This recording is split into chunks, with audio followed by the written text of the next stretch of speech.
Sa wakas, nabunyag, tinanggihan ni Paolo Avellino ang major movie deal matapos na maging magtrabaho nang wala si Kim Chiu bilang leading lady.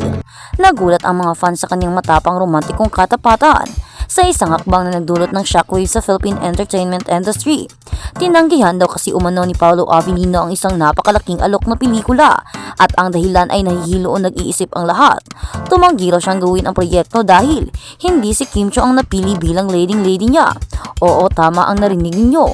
Ayon sa mga eksklusibong source na malapit sa produksyon, nakatakdang mag-headline si Paolo ng isang big budget na romantic drama sa ilalim ng isang top-tier studio. Ang proyekto na sinasabi ng mga tagapaloob ay maaaring naging hit sa pagtukoy sa karera ay nasa pre-production na ng mga negosasyon ay biglang umikot.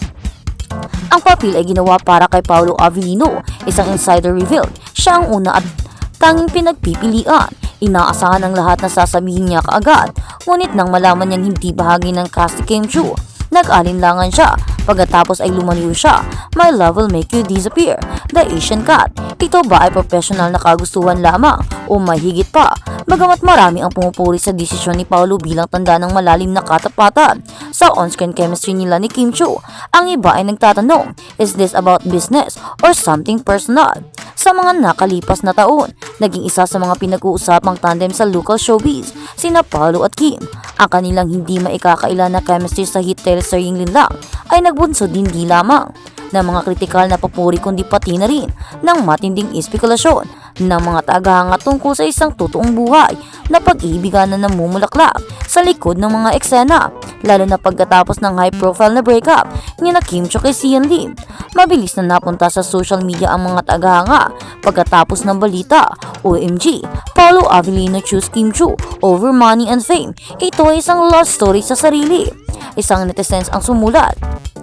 Tinanggihan niya ang milyon-milyon para sa kanya. Hindi lahat ng mga bayani ay nagsusuot ng kapa. Dagdag pa ng isa, Paolo Avellino certified green flag.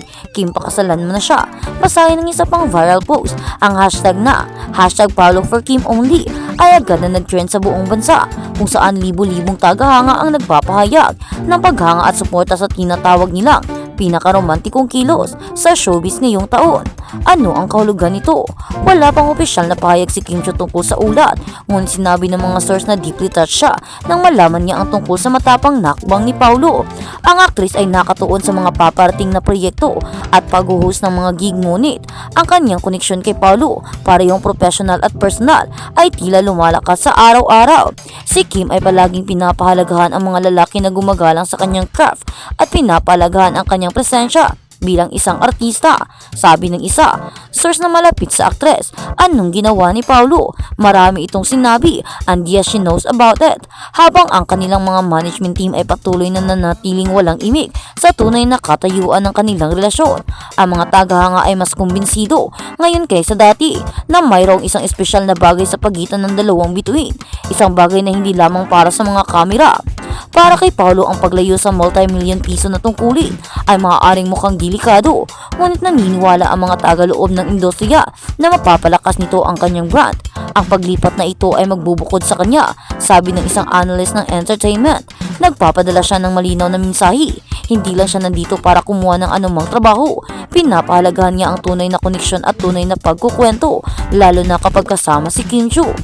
May mga usap-usapan na ngayon na nagsusumikap ang production company na baguhin ang original na cast at muling isaalang-alang si Kim Chiu para sa lead female role.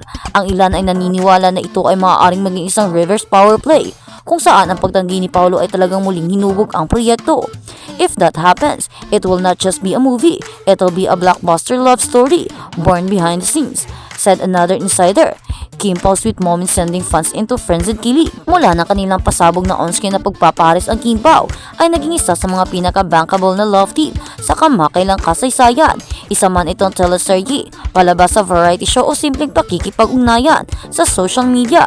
Binabantayan ng mga tagahanga ang bawat galaw at ang pinakabagong pag-unlad nito ay nagdaragdag lamang ng higit pa na gasolina sa apoy.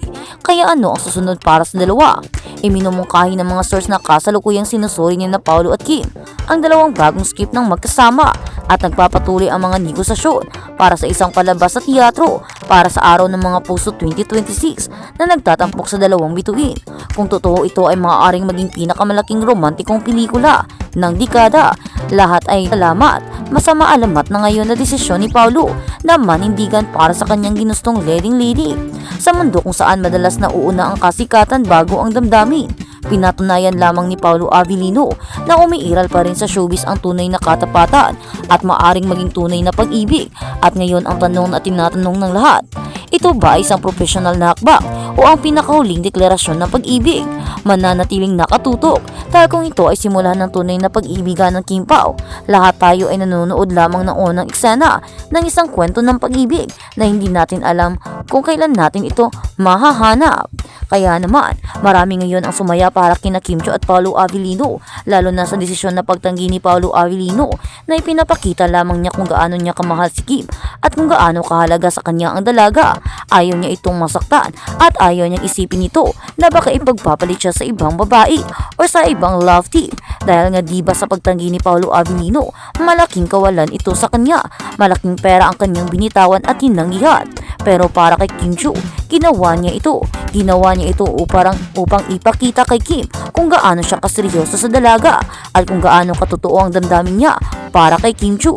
Kaya naman, marami sa mga fans ang natuwa at mas marami pa ang humanga at mas marami pa ang nagsabing hindi sila nagsisisi na ang dalawang ito ay kanilang sinuportahan at kanilang shinip si Kim Chiu kay Paulo Avellino. Hindi daw sila nagsisisi na pinili nila si Paulo Avellino para kay Kim dahil nga dito, ipinapakita talaga ni Paulo Avellino ang kanyang pagiging sincere para kay Kim at hindi mo naman talaga maitatanggi, diba? Sino ba naman ang lalaking tatanggi sa pera? Sino ba naman ang tatanggi sa kayamanan? Si Paulo lang. Tinanggihan niya ito para sa damdamin, para sa kanyang pag-ibig kay Kim at para sa respeto niya sa dalaga. Kaya naman, marami ang nagsusumigaw na ang swerte daw ni Kim Chiu na nagkaroon siya ng Paulo Avellino na kung saan ay makikita mo talaga ang sinseridad pagmamahal at totoong pagiging lalaki niya at totoong pagiging damdamin niya kay Kim. Kaya naman Kim, huwag mo nang sayangin si Paulo Avellino. Grab the chance ka na. Kung inaantay mo na lang siya na umamin, baka naman pwede ka na ring mag first move. Tingnan mo nga naman, diba? Pinili ka pa. Kahit na mas kinanglan niya yung pera, mas kakailanganin niya iyon para sa kanyang pamumuhay at para sa kanyang anak. Pero tingnan mo, mas pinili ka niya. Mas pinili niyang ikaw ang piliin kaysa sa ibang babae. Tingnan mo nga naman, mas gusto niyang ikaw ang kanyang magiging love team kaysa diba makipag-love team siya sa iba. Kaya naman marami na ngayon ang mas nag-aantay at marami ang excited sa susunod na palabas nilang dalawa.